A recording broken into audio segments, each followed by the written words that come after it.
Hello, welcome to Emotional Badass, where Moxie meets Mindful. I'm Nikki Eisenhower, your host, life coach, and psychotherapist.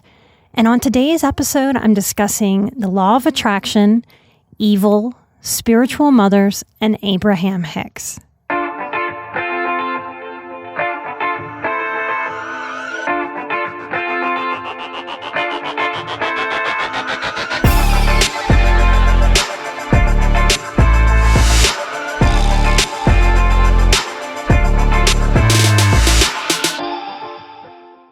I want to start this show by reminding or maybe sharing for the first time with you what the law of attraction is.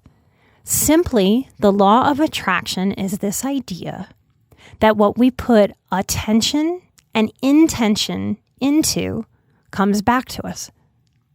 So if we pay attention to what is light and good and happy and uplifting, the universe returns more of that energy to us. If we put our energy into what is dark and heavy and not working, we get more of that. That is the general sort of basic idea of the law of attraction. If you've ever heard anybody say, you reap what you sow, that would be a saying right from the law of attraction. This is going to be one of those episodes where I think you have to follow me all the way to the end. And if I can get to where I'm going, then this episode will make sense. I'll tie it together at the end. That's the plan. So little grace, please, as I get into this episode that I feel called to record and put out for you. So I hope this episode answers the law of attraction struggle and confusion around the idea that the law of attraction says that I shouldn't do anything that I don't want to do. I hope that this episode brings clarity to that confusion point. Now, I think of myself as a grounded realist at this point in my life. I also think of myself as a reformed pessimist and a strong skeptic and an individualist. And by individualist, I mean that the only way I can do my job or get on this microphone or hold space for people in healing and help the people that I feel called to help is by selfishly taking care of myself so that I can show up, so that I can serve. I believe that self-care is the most important thing that we can do as individuals on the planet, and to help each other on this planet without burning out and helping less than we could have otherwise. That's the essence of healthy self-care. Now, y'all hear me talk about the inner child all the time. I'm all about inner child healing. I also have a Catholic inner child who grew up in New Orleans. And in New Orleans, during my time, there was enough sort of Haitian voodoo dark magic combined with Catholic shame and fear that was hung in the air just like the humidity, y'all. I remember coming home from a sleepover, and this was something that I was allowed to do. My mom was a single mom for a while, and if somebody would let me stay at their house, she didn't need to parent. So that was a way that I got a lot of freedom and I got a lot of experience. So I remember coming home from a sleepover and nonchalantly mentioned that we had watched the scariest movie ever, The Exorcist. And I might as well have come home with a few of my own demons. My mother acted like I was just possessed and ruined now. And I couldn't quite make heads or tails of it. I had grown up being told movies aren't real, nothing that you see in the movies is real. So even though it was scary, I knew it wasn't real. And yet witnessing my mother from her own Catholicism process that as very, very terrifying and very real was a puzzler for me. The same response had happened about a year before when I had again come home from a sleepover and just sort of nonchalantly talked about the sleepover and mentioned that we played a game, we used a Ouija board. Same exact response. It's the only thing I've ever seen really frighten my mother. Now, I don't know if I believe in demon possession like the movies show, but I do believe in evil. How could I not?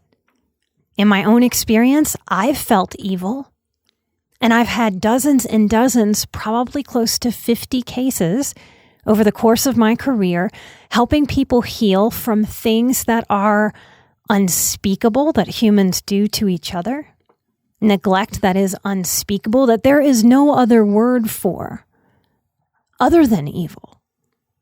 I was taught that anything in the hippy-dippy esoteric realm, and esoteric is one of those words that's really hard to define. But for right now, in this moment, I can share with you that esoteric to me means mysterious, the hidden profound, the obscure. Trippy might even be a word that I would use. Anything that is the unknown or unstudyable. I was taught that that was evil. And by exploring, I was inviting that evil in. Now, this is a great way to keep somebody Catholic.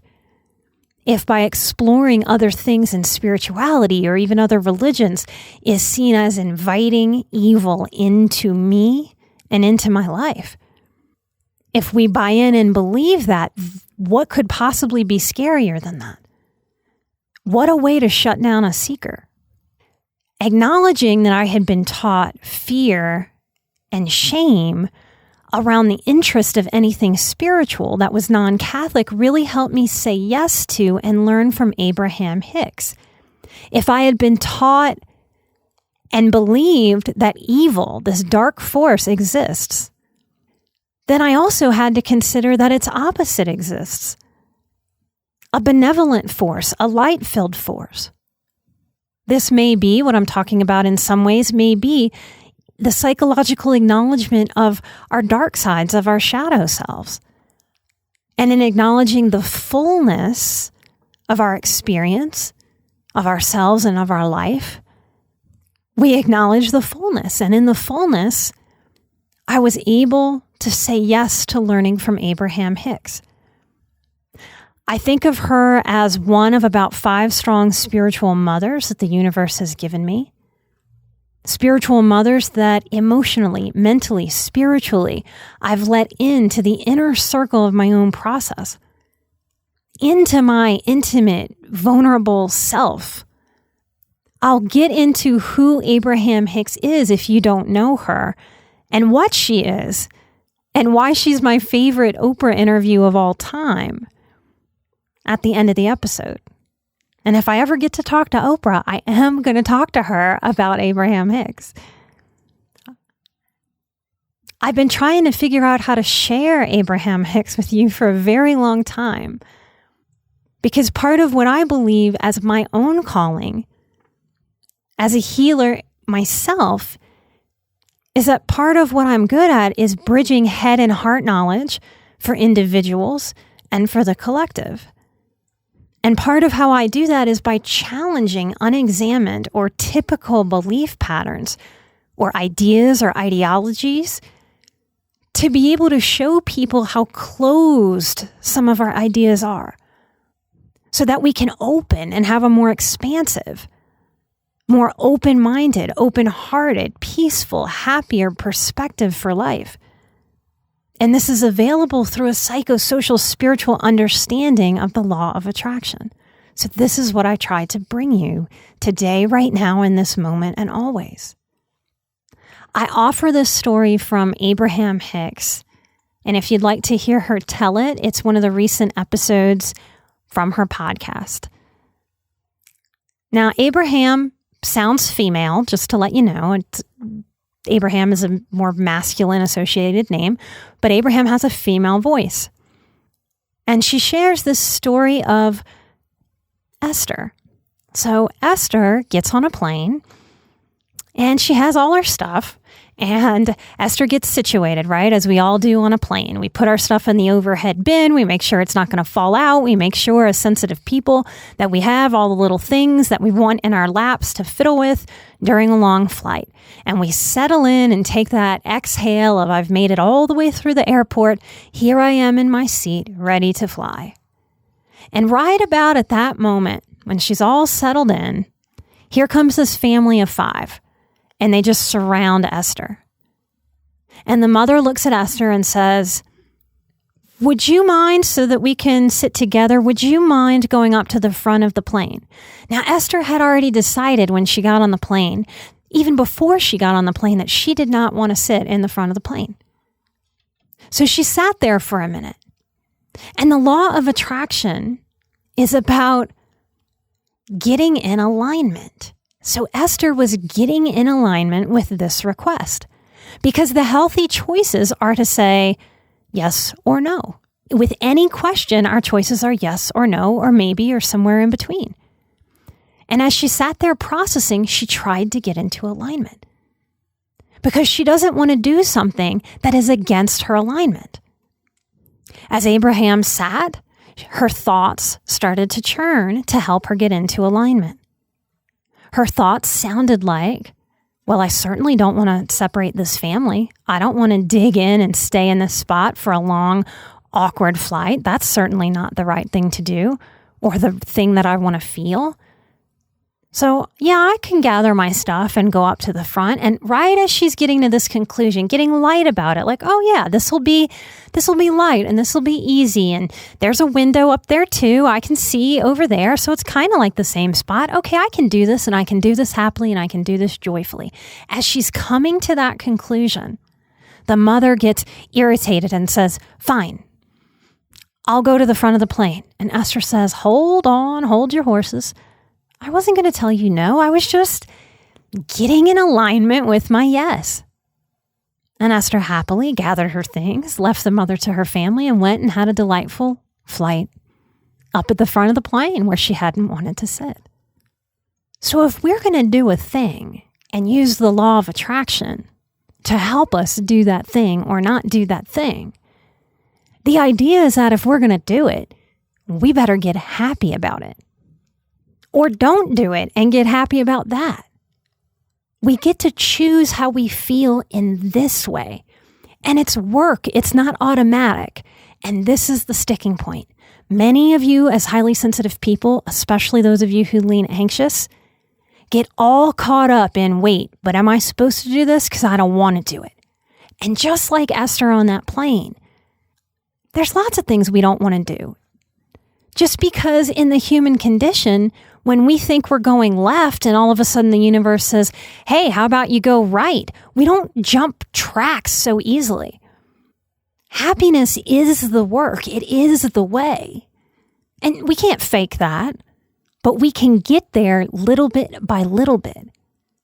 And it's not really a destination to get to. It's in the journey. And I'm not trying to sound like I'm speaking in riddles, though it might sound that way to you at first. These are ideas that are so different than how most of us are trained to think, that our wheels in our minds might really creak to be able to turn around these ideas at first. If that's where you are, come back and listen to this episode a few times. Let yourself marinate in it until those wheels get greased enough to be able to flow and turn. The law of attraction is a training for our brains. It's training our mind muscle to automatically go into the process of aligning. And when we align, what we do isn't work at all. It's maybe even low-key delightful instead of awful and ornery and resistant and spun up in an anxious victim story. A low-vibe experience from our controlling human egos who don't like to be asked to go left or go to the front of the plane when we decided to go right or picked out our spot in the plane. This is not what we see modeled in the world very much. What we see, what we've all seen, what we've all done ourselves until we knew better, we've all aligned with what's familiar. Not what's better, not what's lighter, not what's more productive, not what's easier for our spirits, our hearts, our minds, our bodies, our flow. We've aligned with what's familiar. And what is familiar in our modern American culture especially is grumbling, bitching, moaning, complaining, whining, focusing on the problem, and the defensive strategy that lets the ego continue to justify, I am not wrong in any way, you are wrong, not me. So, law of attraction is work in the way that we have to work to let go of what's familiar, to lean into growing the mind muscle of happiness. And that is our alignment. The work is about resisting that old, funky, low vibe resistant pattern and doing the work to learn how to feel gratitude, how to delight. Esther was delighting that she could do something simple as move and let this family sit together and make 5 people have a more enjoyable experience, a more connected experience. What a way to invite ease instead of resistance, joy instead of resentment, gratitude instead of irritability toward our human sisters and brothers. Law of attraction is the most epic reframing practice we can do. And it sounds simple, but it's not. It sounds simple like a ballet dancer makes dance look easy. It only looks easy because of the skill that ballet dancer has acquired with hours and hours and hours and hours and years and years and years of practice. That's what makes it look so freaking easy. Those who make law of attraction look easy and are super honest and authentic can acknowledge that it's not easy, but this work is worth it. This is how and why I, as a bona fide longtime skeptic, had to consider and not dismiss Abraham Hicks. And this is the part that's going to freak out any part of you that was raised maybe in a Catholic or in a strictly religious or a shaming you're not allowed to explore what's different or what's expansive or what seems weird. If you were taught any of those things, Abraham Hicks and Esther will challenge all of those parts. The short of it is that Esther Hicks is Abraham Hicks. Abraham Hicks is Esther Hicks. The short story of Esther and Abraham is that many years ago, Esther felt a calling to meditate. She didn't really know why. She just felt it, like some of us just feel a calling, a little push, a nudge. And so she meditated. And she meditated some more. And she meditated some more. And she kept meditating until she heard Spirit. And Spirit said, its name is Abraham. And Esther said, okay. Now, as weird as that might sound to you, in all my years listening from that skeptical place, it's probably been over a decade, I can honestly tell you I've never heard Abraham Hicks say one word I didn't agree with or could argue with in any way. And this is the kicker. This is the most important healing part. This is the part that makes me melt into her teachings and feel a sense of immeasurable trust. She's funny. She's witty. And you cannot help but giggle and smile and laugh as she teaches. I can't really trust somebody that doesn't have a sense of humor. We can talk about that on another day. But she has given me such permission to be myself by being her weird self. And I say that knowing that Abraham and Esther would agree, oh yeah, it's weird. I've heard them say it. And that leads me to my very favorite Oprah interview. Is Oprah interviewing Esther Hicks about Abraham? Now, this was at the time that Oprah was still doing her TV show, and she was playing around with Sirius radio before podcasting was big. And she tells Esther, you know, I've wanted to have you on for a long time, but I couldn't have had you on the TV show. I have to have you here on the radio because you would weird people out. And Esther immediately goes, oh yeah, it's weird. Yeah, it's weird. And they giggle about it. And it's my favorite Oprah interview because I can feel Oprah being a little bit thrown of all the people that she has ever elegantly interviewed, from murderers to molesters to famous people. I mean, everybody, right? And my guess is that if I ever get to talk to Oprah, that Esther Hicks sticks out as a guest like none other. I do hope to interview both these women one day. I visualize it. I see it. I hope for it. These are two spiritual mothers who have mothered, this is where I get choked up, who have mothered and mentored so many just by being and honoring, seeking and allowing me and all of you to see their vulnerability, their struggles, their resilience, their courage, and their pervasive permission to be themselves wherever they go. Human flaws, feelings, quirks, judgment be damned, denying none of this messy and beautiful, sometimes scary and confounding existence. I hope with this show, with what I offer you in the Boundaries course and all of my work, and I see y'all signing up for it. I can't wait to meet you. October's going to be here in just a blink. And I hope to teach you with everything I've got. I feel so filled with light and love and possibility. And I can bounce even when the strange seeming lostness of the world penetrates my bubble and gets me down. I bounce where I used to splat. And if you want to bounce and feel lighter than ever, I want that for you too. And I hope that I'm helping you see, feel, and know that lightness is available even if you think you've never ever felt it before. These strong, brave, funny women have helped me learn how to hold such space for myself. And I hope I'm honoring their gift by passing that on. Part of the honoring is that I now know they were gifts I didn't know all along the way. I hope there's something in this episode that helps you make sense of yourself, of the law of attraction, of what it is, of what it isn't.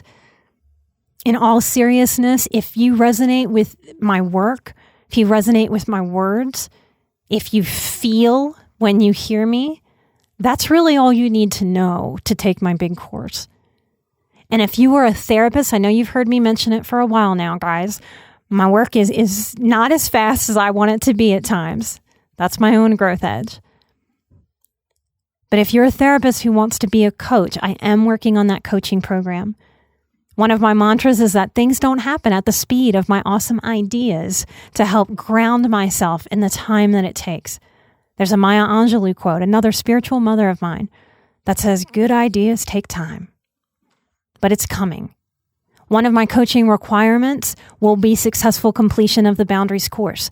So if you know you want to do that work with me and you're a therapist or a healer, jump on this course and you'll be ahead before we ever get started. I trust that the people who are meant to be there will be there. And if that's you, I can't wait to meet you. Check out Abraham Hicks by searching her name on YouTube, by checking out her podcast. And it's the greatest podcast. They're just about 15-minute episodes. And all it is one person asking one question to Abraham Hicks. And she answers. That's the entire podcast episode. So it's nice little nuggets to absorb a little bit over time, to just open up to possibility. I don't ask you to believe me. I ask you to experiment with your own experience and to get curious and to allow curiosity despite what may have been some of your childhood teachings or some resistance that comes from another place. You can also check out any of Esther Hicks and Abraham Hicks' best-selling books. I want to end this episode reminding you of your inherent worth just because you're alive. I want to say thank you for listening. Y'all have been my marketing team since the beginning of this show, and every single day by sharing the show, by writing reviews, by joining the Patreon, you support this show. You support its growth out there on the internet, the magic that is the internet that connects this show to more and more and more highly sensitive people, empaths, and survivors every single day. We really cannot do the show without that effort from this audience, and we feel that effort, and we are so grateful. Light and love, thank you for being part of this circle of giving and receiving, of growing and leaning into our growth edge. I truly believe that sensitive people are changing the world. You are a powerful part of that, no matter how you might feel in any given moment. I'm an emotional badass. You are an emotional badass. And together we are where Moxie meets mindful. light and love, and I will see you right here next time. Bye-bye.